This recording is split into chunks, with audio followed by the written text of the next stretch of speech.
भारताच्या कांदा राजधानी लासलगावमध्ये आज जे घडलंय ते फक्त बाजाराची बातमी नाही, तर ते थेट शेतकऱ्यांच्या पोटावर लात आहे. निर्यात कोसळलीये, भाव जमीनदोस्त झाले आणि सरकारचं धोरण एक दिवस असं दुसऱ्या दिवशी तसं. याचा परिणाम असा की शेतकरी तडफडतोय, निर्यातदार अडकलाय आणि देशाचा कांदा बाजार गोंधळाच्या काठावर उभा आहे.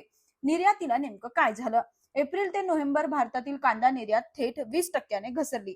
हो, बरोबर ऐकलेत, 20%.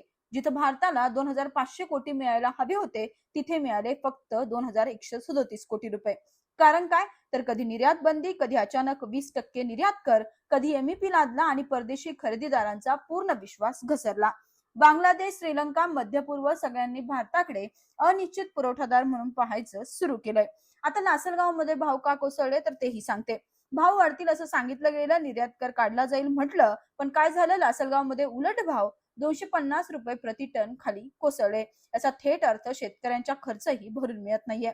एकीकडे बाजारात कांद्याची मोठी आवक, पण निर्यातदार म्हणतात बायर तयार नाहीये. निर्यातदारांचे करार तुटलेत, आंतरराष्ट्रीय बाजार दुसऱ्या देशांकडे वळलाय आणि आपल्याकडे लासलगावची मंडई अक्षरशः भावाच्या दरीत कोसळली आहे. यावर शेतकऱ्यांचा संताप देखील उफाळलाय. शेतकरी का रस्त्यावर उतरला? कारण बाजारात भाव आले पिकाच्या खर्चापेक्षा कमी. नाशिक, लासलगाव जागोजागी रास्ता रोको, बाजार बंद, लिलाव रद्द आणि शेतकरी म्हणतो आम्हाला भाव द्या नाहीतर आमचा माल परत घेऊ. काही ठिकाणी तर शेतकऱ्यांनी स्वतःच लिलाव थांबवलाय. आता ही फक्त नाराजी नाही, तर ही जगण्यासाठीची लढाई आहे. सरकारने एक कांदा धोरण समिती नेमली, पण तिच्या अहवालाने शेतकऱ्यांच्या हातात काय आलं? स्पष्ट धोरण नाही, निर्यातीची दीर्घकालीन गॅरंटी नाही, रेल्वे लॉजिस्टिक सुधारले नाही, बफर स्टॉक खरेदी मर्यादित आहे, व्यवस्थापन गोंधळात आहे आणि यातून सर्वाधिक ओरबडला जातोय तो म्हणजे शेतकरी. तज्ञ सांगतात स्थिर 12 महिने निश्चित निर्यात धोरण असेल, बांगलादेश, श्रीलंका यांच्याशी दीर्घकालीन करार, रेल्वेद्वारे जलद निर्यात व्यवस्था, बफर स्टॉक खरेदी भाव वाढवण्यासाठी आणि शेतकऱ्यांसाठी संरक्षित किमान किंमत. कांदा बाजार भाव फक्त भाव नाही, तर तो भारताच्या कृषी अर्थव्यवस्थेचा बारोमीटर आहे.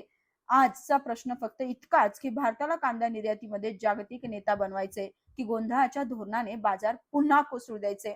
लासलगावचे शेतकरी सांगता आम्हाला स्थिरता द्या, बाकी बाजार आम्ही सांभाळू. आणि खरं सांगायचं तर भारताचा कांदा जर परदेशात चालला तर देशात भावही स्थिर राहतात.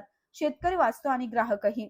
कांद्याचा बाजार फक्त लाल नाही, तर तो आज रक्तबंबाळ झालाय. या बाबतीत तुम्हाला काय वाटतं? आम्हाला कमेंट करून नक्की कळवा आणि अशाच माहितीपूर्ण व्हिडिओसाठी आजच आणि आत्ताच ॲग्रोड्रीम मराठीला सबस्क्राईब करायला विसरू नका. धन्यवाद.